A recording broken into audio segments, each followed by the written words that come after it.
Nagustuhan ko yung Kaiser kasi talagang ang tagal ko nang naghahanap, no? Ang daming healthcares na ibinida sa akin at sa pamilya ko, pero lahat binusisi ko talaga at isa talagang nakapasa sa akin ay ang Kaiser.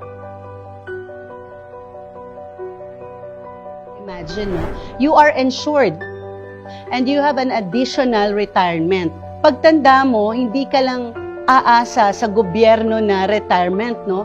Meron ka pang Kaiser Healthcare na kaagapay. Kaiser, nasa iyo na ang lahat.